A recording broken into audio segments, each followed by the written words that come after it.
सपनों को देखने से पहले खुद को पहचानना बहुत ज़रूरी है। अपने हिसाब से ही अपने गोल को सिलेक्ट करें। अधिकतर लोग यही गलती करते हैं, वो दूसरों को कामयाब होता देख खुद भी उसी काम को करने की कोशिश करने लगते हैं, जिससे होता ये है कि वो कहीं ना कहीं जाकर फेल हो जाते हैं, क्योंकि तुम्हारा टैलेंट अलग है और सामने वाले का टैलेंट अलग है। देखो, हर इंसान हर काम नहीं कर सकता। इंसान को अपने हिसाब से अपने सपनों को चुनना चाहिए। अपने गोल को डिसाइड करने से पहले ये देखना बहुत ज़रूरी होता है कि मेरे अंदर क्या टैलेंट है, मेरे अंदर ऐसा क्या खास है जो मुझे बुलंदियों तक ले जाएगा। और अगर ऐसा होता है कि तुम अपने अंदर के टैलेंट को नहीं पहचान पा रहे, तो आप कुछ देर बैठे और सोचें कि मुझे ऐसा कौन सा काम है जिसे करने से वक्त का पता नहीं लगता। मुझे इतना इंटरेस्ट आता है कि मुझे खाने की भी फिक्र नहीं होती।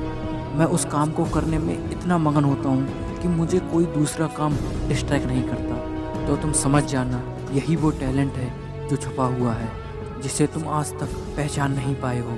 माना सपनों के लिए बहुत मेहनत करनी पड़ती है, पर आप सोचिए, आपका वो सपना होगा जिसमें आपको बहुत इंटरेस्ट है, तो आपको मेहनत भी खेल लगने लगेगी। आप समझेंगे कि ये तो मेरा बाएं हाथ का खेल है, और आप उस काम को करते समय खुश भी रहोगे।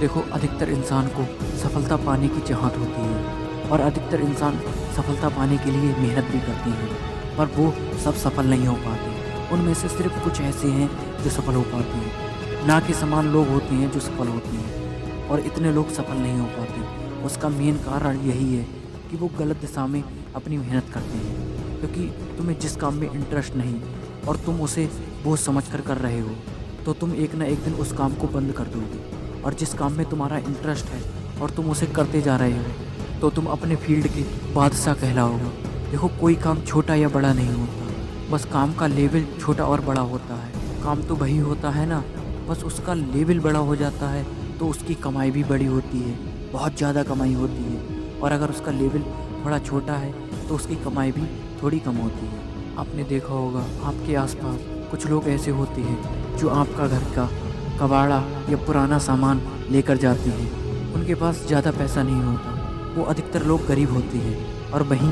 लोहे की कंपनी, उसके पास इतना पैसा होता है कि तुम सोच भी नहीं सकते। देखो, काम तो लोहे का ही है, पर दोनों की कमाई अलग अलग है। इसीलिए अपने काम का लेवल बढ़ाओ, अपने फील्ड के बादशाह बनो, और सपने अपने हिसाब से देखो कि तुम किस चीज़ को कर सकते हो, तुम्हारे अंदर क्या खूबी है और क्या कमजोरी है। इस हिसाब से चलोगे तो ज़िंदगी में हमेशा खुश भी रहोगे और ज़्यादा कमाई भी करोगे।